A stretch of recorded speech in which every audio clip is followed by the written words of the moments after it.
Pretty good about what you've seen so far about the guys being rejuvenated and bouncing back? Yeah, I mean, we're going to play in hot weather. We're going to play in cold weather later in the year.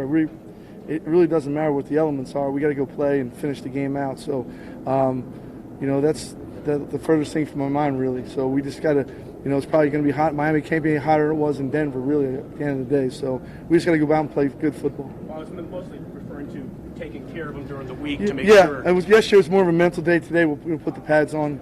Get after a little bit in practice, but we had a really good mental day yesterday.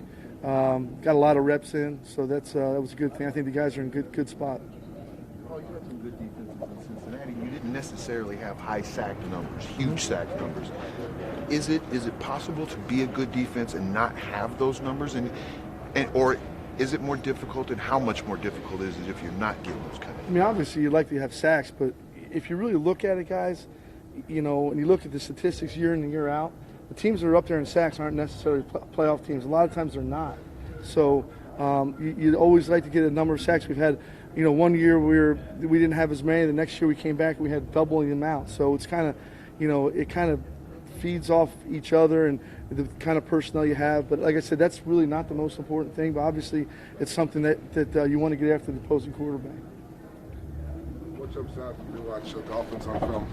They're a multiple offense. I mean, Tannehill's back to playing good. They got two really good running backs, Gore and Drake, both kind of different kind of backs. They got three good receivers, and I think their line's improved from the last time I played them, which was back in 15. So they're doing a good job. They're being efficient with what they're doing, and it'll be a real challenge for us. Does Tannehill's scrambling ability come into play in terms of your preparation? Yeah, he can run with the ball. I mean, we've played this guy before, so I wouldn't say he's a Fran Tarkington or anything like that, but he can win downs with his feet. They'll have some things for him in the running game, which he'll be able to run the ball. So it's anything we haven't seen in the past. John mentioned you want to see more out of Bruce Irvin. What have you seen out of Bruce so far, and what's the next step for him to kind of break through, you think? Well, first of all, he can't get penalties on third down. That you can't, in a critical game like that, you can't have those kind of penalties. And obviously, as the game wore on, I think the guys, it was kind of hard to sub some of the guys at the end because they're in a 1 minute drill. But I always say our best players got to play great all the time. So he's one of them, and he's got to play great for us to be successful all the time. Approach on a Monday when you go back over the film and you have a tough drive like the last one? Is it all just matter of fact and going over things play by play, or is there? You go through the last drive, it's all situational stuff, and it really, in the second half there, we gave him a third down on a penalty. We gave him a third down. One of the third downs was in the red zone there when they scored on the 3rd and 1. We gave up the 4th and 1 play, so it's just. I think things leading up to that. We had a guy free in the hole on a 3rd and 2 on the 1-on-1 with the running back, and that one guy covering. We can't get him on the ground. It would have been back to 3rd and 8. They probably had to kick a field goal. So there's a lot of things throughout the course of the game that happened. One of the third downs they caught was 3rd and 8 or so. We have the receiver double over there on their sideline, and he caught the ball. So there's things leading up to that where probably shouldn't have gotten to that point in the game. We led the game up to about 7 seconds the whole game. So. I just think you try to build off it. I always tell the players if you don't learn from defeat, you're making a big mistake. And being a new group and new in the system with some of these players, they just got to understand that even if we lost the game, we got to gain a lot of value out of it. I think the most defensive snaps Aaron Harris had ever played before in a game was 2. What did you see from him on Sunday? Well, it's just not Sunday. I've seen him from all spring and all of training camp. He's been playing good. He's real smart. He understands the ins and outs of the defense. And he earned his right to play. So hopefully, like I've been saying in the past, I'm going to utilize all the personnel I have, and I think you'll see some more of that this Sunday. Is that something you need to see out of Carl Joseph to get him out there more? Is that more of a matchup thing? I just think Carl needs to keep working on what he's doing. He keep progressing in practice. Like I told him, I obviously have talked with him a bunch about those things. So he's just got to keep progressing. And obviously, you get into those games where it is hot, you're going to spell some guys, and I think he's going to have a chance this Sunday. Couple more guys. Cliff McDonald practiced for the first time last week on a Thursday. By Yeah. Sunday, he plays more than 50 snaps for you. Yeah. His ability to do so, and just what you thought of his afternoon. It's just where we're at. I mean, we had 3 of the 8 D linemen came last week. Really, at the end of the day, we're brand new to us. So, number one, we didn't have much of a choice. Number two, Clinton's played in our system, so he's familiar with what we do in our system. He's with me in Cincinnati, so it was a little bit easier of a transition for him going in there. He did a tremendous job on short notice of playing that many snaps. Coach, what have you made of Rashawn Melvin's start to the season thus far?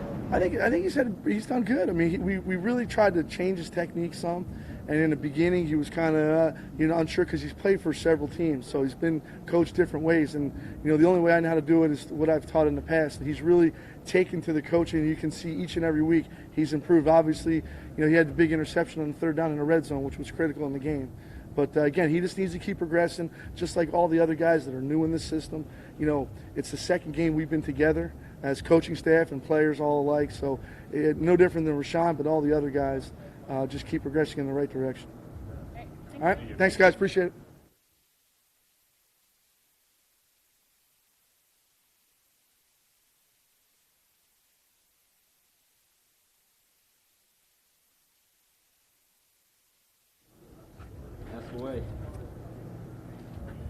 Obviously got a tremendous challenge, certainly this week heading to Miami against a red-hot defense, but we've had good practice yesterday, and we just finished up a real solid walkthrough, so we will be prepared.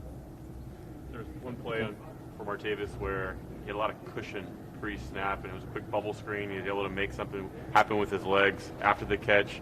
How much is the threat of Martavis' vertical speed influence the opportunities you guys have in offense, not just for Martavis but others around him? Yeah, we believe it changes what we're able to do. Certainly, anytime you have vertical threat like someone like him that possesses that type of speed, it's going to open up some things, not only down the field but also some underneath things, and it should open up the running game as well. Just because the defense obviously has to account for that kind of speed, and at times we'll have to help them over the top. You guys had 6 plays of 20 or more yards on Sunday. I'm sure he'll take that most games. That being said, a lot of that's after the catch type stuff. Do you anticipate more air yards, I suppose, in terms of just pushing the ball downfield that as the season progresses? Well, we'll do whatever it takes to score points. We always say that's our job as an offense is to go out and score points. And however we have to do that, or whatever that game plan is to enable us to do that, we'll do that. We do like, again, the addition of Martavis allowed us to do some things we felt like in the play action game, again, because of the speed that he possesses. Top, it helps us in the run game, and just having those pieces fit together obviously is going to aid our offensive output down the stretch, we believe. It looked like Cooper, you guys did a better job this week of taking advantage of when they were cushioning him, getting those short passes, and then later in the game we saw a couple of deeper balls to him. Was that a key, do you think? Yeah, and I think getting him involved early, is important for him and gaining confidence throughout the game. And he did a tremendous job, and Derek did a tremendous job. Everyone did a tremendous job allowing the protection obviously allowing us to get him the ball. But we knew that was going to be a favorable matchup for us going into this game, and it proved true. So we were happy with his production, and we'll continue to keep him involved. Even since he came out of college, people have long said he was a really good route runner. What makes him one? I think he's got great patience, and he's got, to me, the ability to sit down on a dime. When people say that he can start and stop, unique ability to start and stop and get out of cuts. And it's unique in the sense that you'll see great separation from it. And then once he gets the separation from a defensive back, he's able to keep separation. That's critical as well, to get out of the break and then continue to keep the separation. He's got the speed to keep separation. So it's something that he's worked at, and certainly we're happy that we have him. You guys averaged about 7 yards on first or second down, but only maybe 2 on third down. What did you see going back and watching those third downs? Was there plays there, execution, play calling? What do you think? Yeah, we felt execution-wise on the first 2, we had mental errors on our first 2 short yardage pass plays, and then we didn't get one on a short yardage run, which was disappointing. But we always talked about staying on track. In other words, let's not allow ourselves to get in third and unmanageable situations. We felt like we did a good job of putting Derek in a position to stay in a third and manageable situation, and now it's more a matter of cleaning up the execution. We felt like coming back and watching it, plays were there, and again we had a couple of mental errors on 2 of the plays, and then lack of execution on the others. So we will get better with that. What did you see on that final third down of the opening possession on Sunday? Obviously it ended with a check to Marshawn for a 4-yard loss.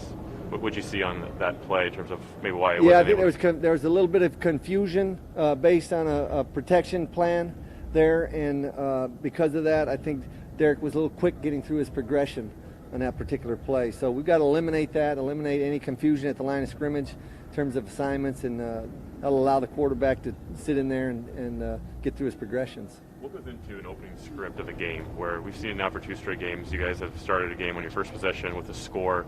What is that process like? 'Cause I know so many in the staff, obviously John, have a pronounced influence on what that looks like. Yeah, I think it starts, it starts on Wednesday when we start putting the plan together and going out practicing. And we have an idea of what plays we feel like will work against certain coverages, fronts and coverages, and what run plays we feel great about going into the game. And then throughout the week, as the confidence increases with the players on those certain plays, and we like to get it early, get those plays in early so that the players are confident, after that first drive. So there's a lot that goes into it, but a lot of it is done on Wednesday, Thursday, Friday practices. You hear of like 15 play scripts to start a game. Is that what you guys employ? Yeah, we go anywhere from 15 to 18, 15 to 20 sometimes. It kind of just, how coach is feeling. I've seen him, script up to 22 at times. So it's kind of how he feels going in, and but it varies each week. How often, when you script a game like that, does it pretty much unfold exactly as you think? And how often is you just have to deviate from it because you're seeing something different than you thought you were going to? Yeah, at times it does deviate, but not very often do you see teams change drastically early in a game from what they've been. It doesn't necessarily always fall right on that script, but we like to look at it as semi-normal down and distance calls. Certainly you'll get off script if you have a big play that takes you in the red zone, or you get to a third down, you would get off that script. But we try to stay pretty much true to form so that the players kind of have an idea of what's coming next, what play is coming up next. So that reduces your chances for having mental errors when the players have a real good idea of what the next play is on the script. And so they get a chance to study it on Saturday night and wake up Sunday morning and study that script, and they've got a pretty good idea what plays are coming. Colton Miller starts the season. What have you made of it? He seemed like he's done an effective job there at left tackle. Yeah, again, mentioned it after the first week. We're just real excited about the growth that he's shown so far. Again, we knew he's a very talented player, but he's gotten better each week that he's been here, and each game he's gotten better through these first couple games. He got better through the preseason, and we just, again, see a real high ceiling for him. And he's playing well right now, but we think he's going to play a lot better in the future. Did you anticipate Vaughn to be over right tackle so much last game? I know that's what he did week 1 as well, but were you anticipating that maybe he might be on the left tackle more? We thought he might, but, again, not very often do teams change who they are. And if we saw that in the first week, we had a pretty good idea he might be there. But, again, Colton played very well in that first game. So that's the encouraging part. We feel very comfortable no matter who they put on Colton Miller. I know a lot of this is game flow dependent, but you look at some of the personnel groupings from week 1 to week 2, and there was some vast differences there. How you guys used more wide receivers in week 2, saw less of Jalen in the passing game. Is that just game flow, or is it more about your willingness to adapt to your personal groupings based on your opponent, what you think gives you the best chance to win? Yeah, that's exactly what it is. Again, every game is different. As we say, every defense is different structurally and personnel-wise, personnel-driven. So, we'd like to think each week we're going to go in and try and exploit the matchups that we feel are favorable to us. And so you should see, certainly we have a core group of plays that we'll run, but there are certain matchups that we want to make sure that we get to in any particular game. Staff by staff in this league, where some think, you know what, we are who we are as an offense, so we're going to run our stuff, and you got to beat us, while others might go into a game and say, we think we can win with this, so let's do more of this than we would do in a normal week.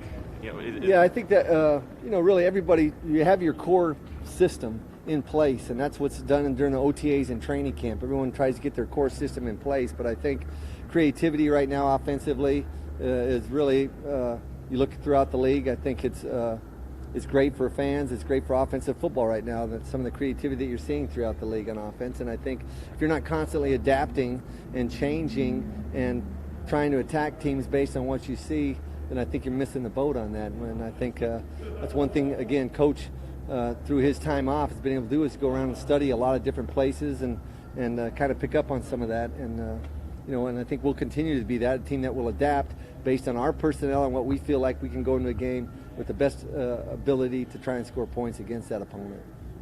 All set? Thank you, guys. Thank you. Yep, thank you, guys.